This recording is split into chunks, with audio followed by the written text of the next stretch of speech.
Just give you a little bit of background.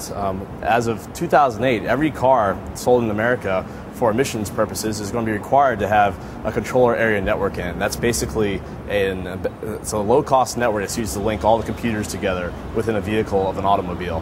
One of the problems that the federal government has is how do you enforce emission standards within vehicles today? So there's a lot of different makes and models of cars out there, and what we want to do is have a universal way for technicians in shops and in garages to be able to plug into your car and verify that you're not polluting more than you should be. So that's where onboard diagnostics comes in handy, and it originated from California.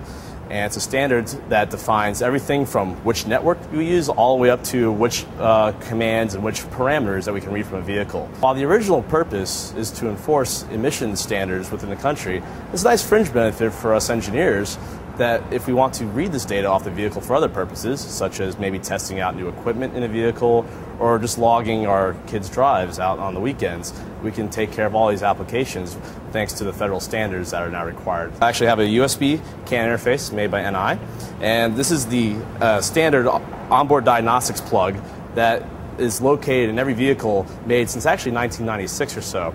And then according to the standard, it's actually required to be underneath the dashboard down here. And you can't probably see it from this angle, but it's required to be within several feet of the driver so you can access it while sitting in the vehicle. What we're going to do today is actually plug into this network here and actually have the car running already, so there's already data flowing back and forth on the vehicle. What we're able to do is actually wrote a LabVIEW program here that shows us a lot of parameters that are also on the dashboard of the vehicle, and then we're also able to get more data off that's not shown. So this is very useful for car enthusiasts and racers as well.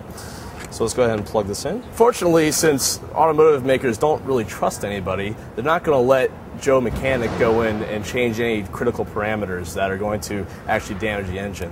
One of the purposes of diagnostics, instead of actually directly accessing the computer, is that it's a lower priority communication, that you can't interrupt the critical communications going back and forth between the engine and the transmission and the brake system, etc. We'll basically just plug in our CAN interface here. This is just a standard USB interface.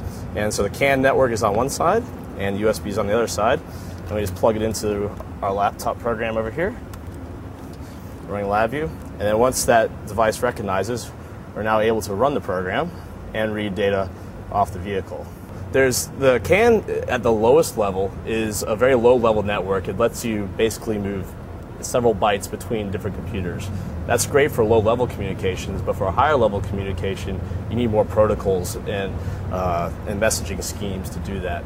So think like the internet, you have Ethernet, and on top of that you have TCP/IP and the World Wide Web. So CAN is analogous to the Ethernet side, and there's actually diagnostic protocols called ISO 15765 and several other protocols. So actually National Instruments sells a product called the Automotive Diagnostic Command Set, which implements the protocols for you, so that way you can actually just speak with the higher level commands and not worry about the details of the communication between the different bytes of the CAN bus. Our program here is using LabVIEW and the Automotive Diagnostic Command Set to communicate over the CAN interface to the car directly. And as you can see right here, we're actually reading data right now off the vehicle. I'm going to reach in and rev up the engine a little bit, and you can see the actual parameters updating in real time off the engine there. This is useful for automotive technicians trying to diagnose problems. Perhaps there's a bad sensor, or perhaps you're trying to troubleshoot certain conditions when things happen. So we're actually measuring the engine load, the amount of air coming into the engine, the temperatures right here. So you can see it's about 40 degrees Celsius. The air coming into the engine, and we are in Austin, so that's about right. And you can also measure the speed right here. You can also see the throttle position, so you can see how much I'm pushing the gas pedal on the vehicle right here. Thanks to the onboard diagnostic standards enforced by the federal government and the California Air Resources Board, these protocols are standardized between all makes and models of cars.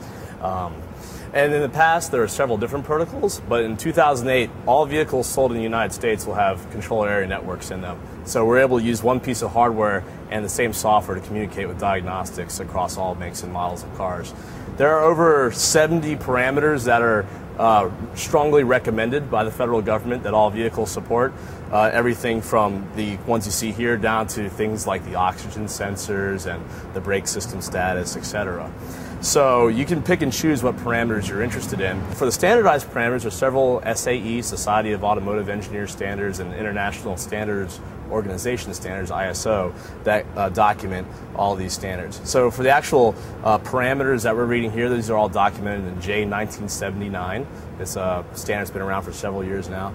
And then a lot of the lower level standards are documented in ISO 15765, which is the standards that dictate the actual CAN interface and how the handshaking between the test machine and the vehicle.